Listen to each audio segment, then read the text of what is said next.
Okay, welcome back, class. We are moving on to Unit 10, which is fluid balance and the urinary system.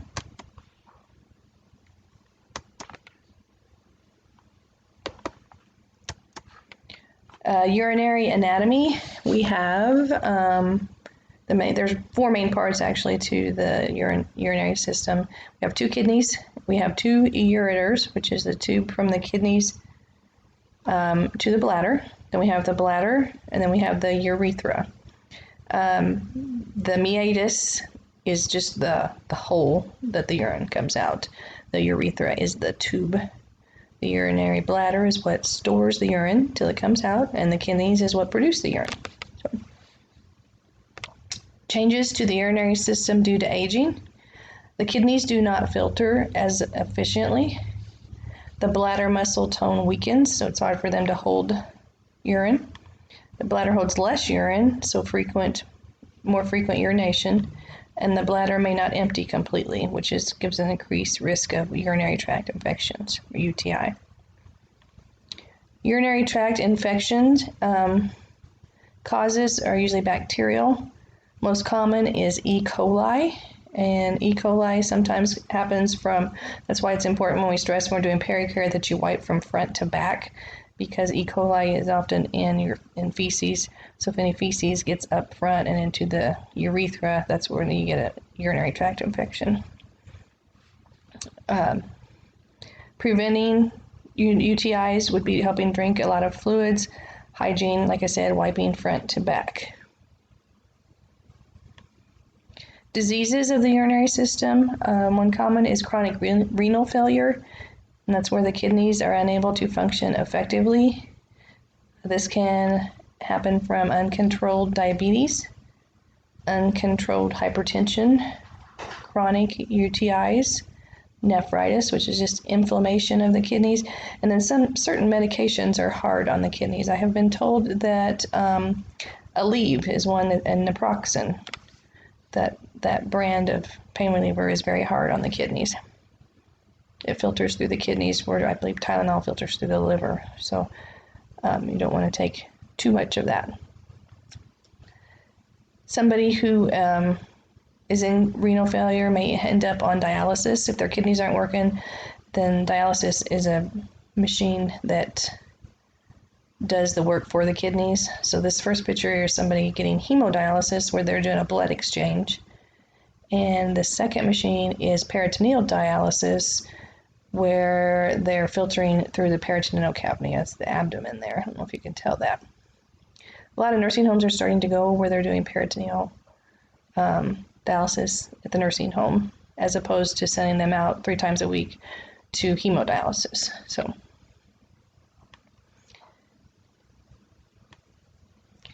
urinary retention is the inability to adequately empty the bladder. The causes could be surgery, obstruction, infection, or certain disorders such as diabetes or multiple sclerosis. Catheters. Catheter is a tube used to add or drain fluid. It's inserted through a body opening. So catheter doesn't always pertain to urinary tubes, but that's most common what you think of when you think of a catheter. A straight catheter is inserted to drain urine from the bladder and then removed after the urine is drained. It does not stay in the bladder. It's used for somebody who can't empty their bladder, or if they can't go to the bathroom and they're wanting to get a sterile specimen, they'll do a straight cath. So this one is just straight up through the urethra into the bladder, drain a specimen, and take it right back out. An indwelling catheter is inserted into the bladder through the urethra, but then it is held in place. So that little balloon that you see there is filled with water, and the little hole at the end of the end, a syringe is hooked on there. That's how they fill the balloon with water.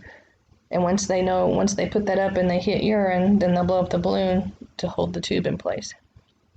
So you can see there, the balloon has been blown up and it's sitting at the neck of the bladder there.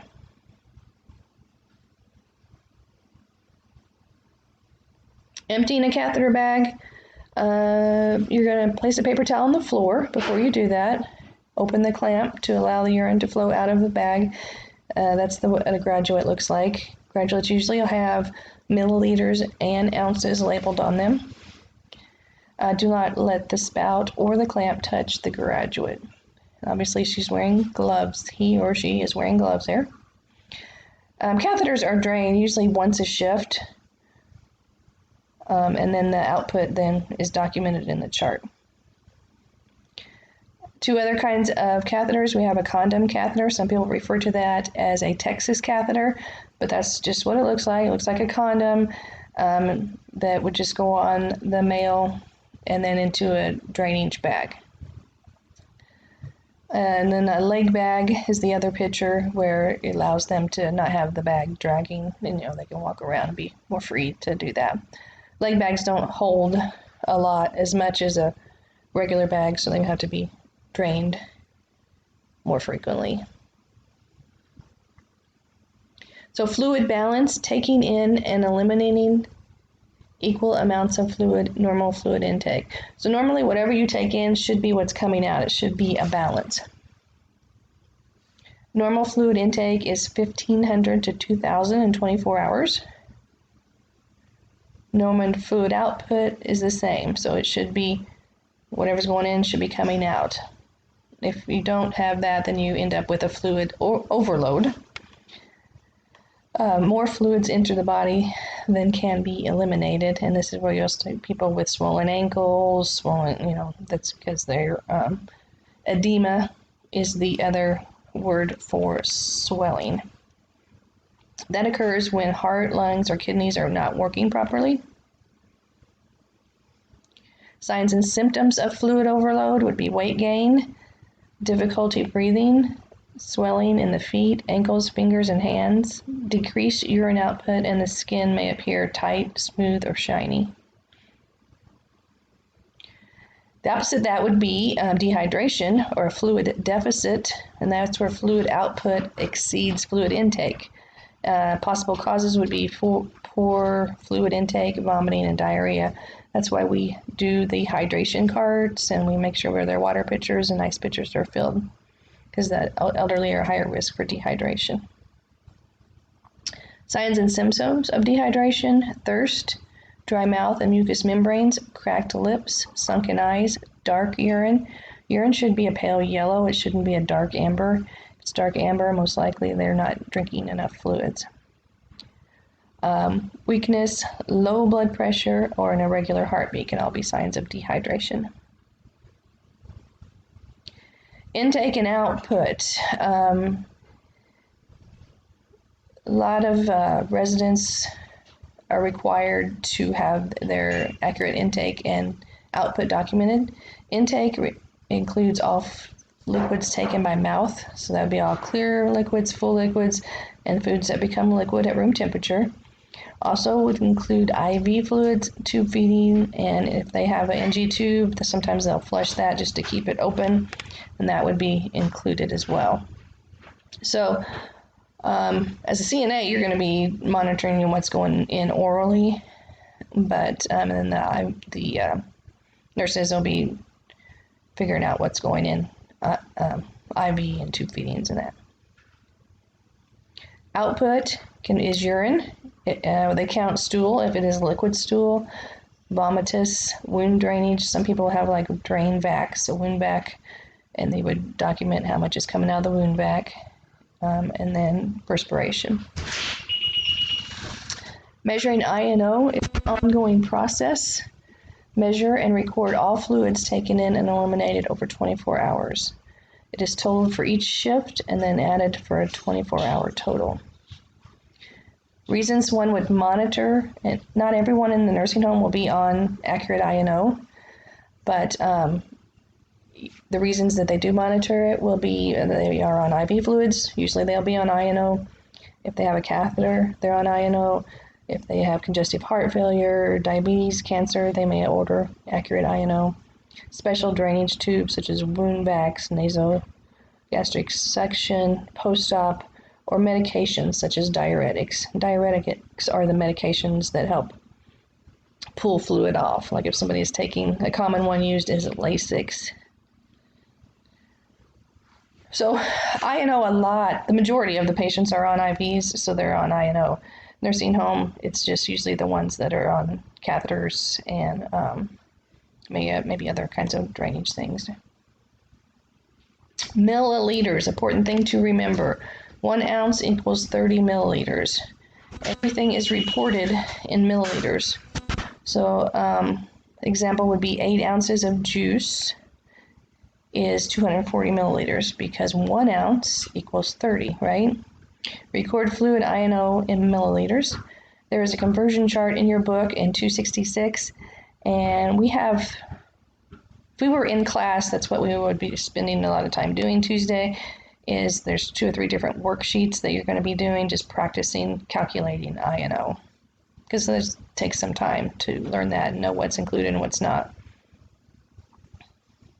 So these are common conversions that are good to know. If you have those memorized of 1 through 8 ounce, it's easy to figure out the conversions, and then it goes into your cups too. Fluid output is measured in a graduate. Graduates are containers that measure fluid in milliliters and may also measure in ounces. Place the graduate on a flat surface and measure the amount at eye level. You're going to empty the contents into the toilet and rinse out the graduate. So you may have to empty it out of the bedpan and put it in the graduate. So there's also a thing called a hat that goes into the toilet that'll measure it for you. NPO means nothing by mouth. The Latin, it comes from nil per os, Nilperos, meaning nothing per mouth. The water pitcher, if somebody is NPO, they should not have a water pitcher at their bedside. Restricting fluids. Fluid intake is limited to a daily level set by the physician. They will not have a water pitcher in their room either. Fluids give certain times of the day and certain amount. Somebody who has congestive heart failure or kidney failure may be on a restrict fluids order.